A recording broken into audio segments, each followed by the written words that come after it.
We did a broadhead test, cold one morning, grabbed a bow, fresh off the shelf, shot one field tip, screwed on one broadhead, fired it one time down there, and based on how it felt, I decided whether or not I'd put it in my quiver.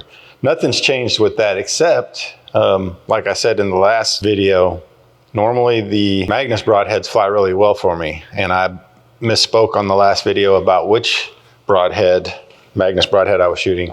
Mike texted me and said, hey, that MAGNUS should just, you should be able to screw it on and shoot straight. And that's been my experience for the last 3 or 4 years. I screw a MAGNUS broadhead on, it doesn't matter what broadhead it is, I screw it on, I shoot it, and it hits real close to dead center. So what I told him I would do is I'd redo it. I grabbed every MAGNUS broadhead that there is. I'm gonna walk over there now. I'm just gonna open the package, screw them on, and shoot them. Should be, if your bow's straight, square, plumb, shooting field points and shooting bare shafts at 20 yards shooting good, and you're shooting paper good, you should be able to screw a broadhead on and shoot a dot at 30 yards. And you should not have to tweak your bow at all. I understand some people do not agree with that. I'm okay with that, their opinion as well, because there's some really, really good shooters that adjust stuff. After they've timed it, tuned it, and squared it up, they go and bend their barrel to get a bullet hole. I think I should screw a broadhead on, shoot it, and it hits the dot. So that's what I'm gonna do. I'm gonna screw on MAGNUS broadheads and shoot it and see if I can hit a dot. We are shooting a VAP TKO 300 spine V1 with the 50 grain insert that came from the factory. Halo Nock AAE Hybrid XB vanes. It's 508 total arrow weight with the broadhead on there, 125 grain. First one I'm shooting is the Black Hornet. All new Black Hornet. 2-blade with bleeders, or double bevel with bleeders, 2-blade, 125 grains. Hey, sugar, can you move out the way? Center dot, left dot,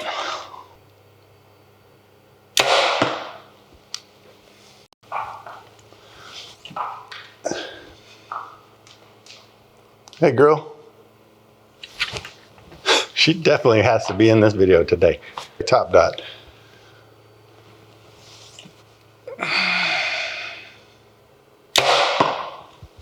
I think that was me. Hey, sugar, you're back. All right, the next up is the Snuffer SS. This is a 3-blade. It looks like it is all made of one piece. It's stainless steel, made in America. I'm not checking sharpness because we're just checking flight right now, but these feel freaking sharp. Oh, freaking sugar. Bottom.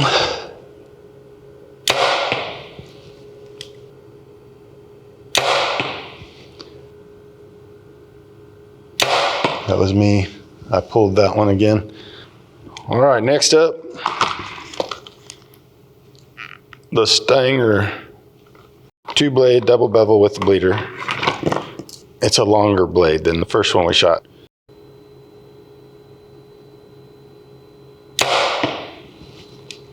Way right. Number 2 top.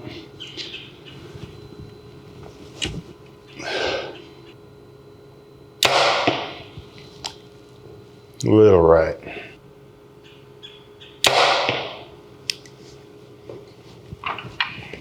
So inconsistent for sure.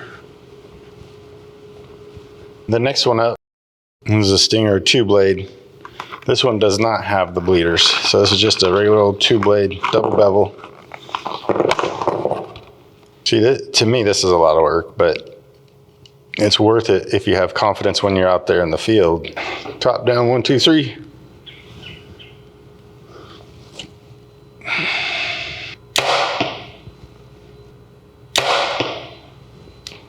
I think I punched the trigger on that one. That was beautiful. The Toyota was stolen.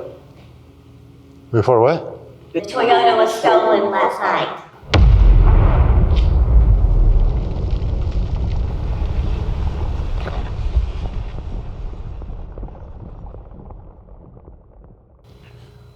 All right, next up, the Black Hornet Serraiser. These things look damaging. Look at that.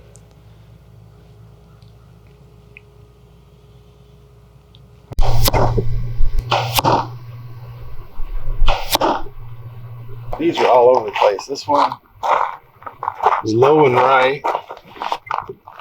This one's just a little low, not bad. And then this one was high, just a hair right. Killer Bee stingers.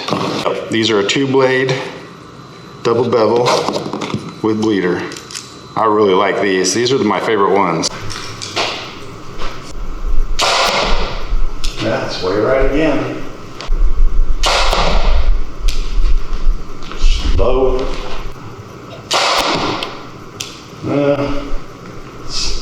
Almost acceptable. Next up, Buttercup, is the Stinger Buzzcut Killer Bee. These are the solid 2-blade double bevel with serrations. We got number 3 first.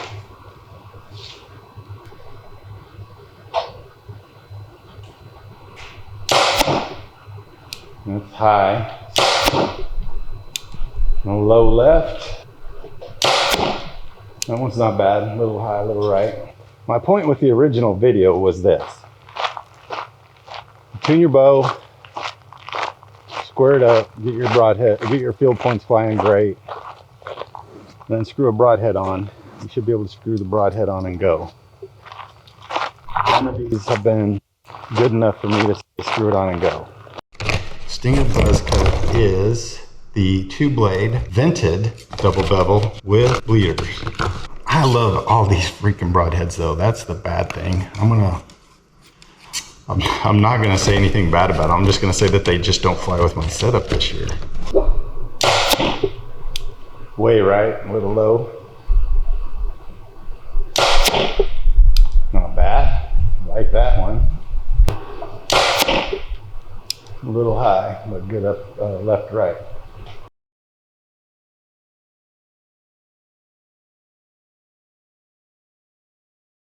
Number 2, we'll shoot it first.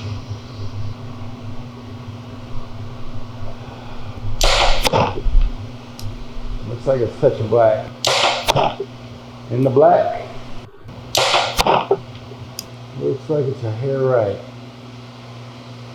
I have shot the MAGNUS broadheads for 3 years, and that's something that everybody needs to know. I've only been shooting a bow for 3 or 4 years now, but I have shot MAGNUS all those years, and this year is the first year that they are not flying right. The iron wheels have flown right just like the MAGNUS's always have, but they're still flying good for me this year. So the end of this story is I'm not shooting MAGNUS this year, but next bow, I'm gonna definitely try the MAGNUS. I got freaking 24 broadheads I need to use up. So thanks for watching, guys. Don't forget, hit the like, hit subscribe, click the little bell so you get notified whenever I do some more shenanigans.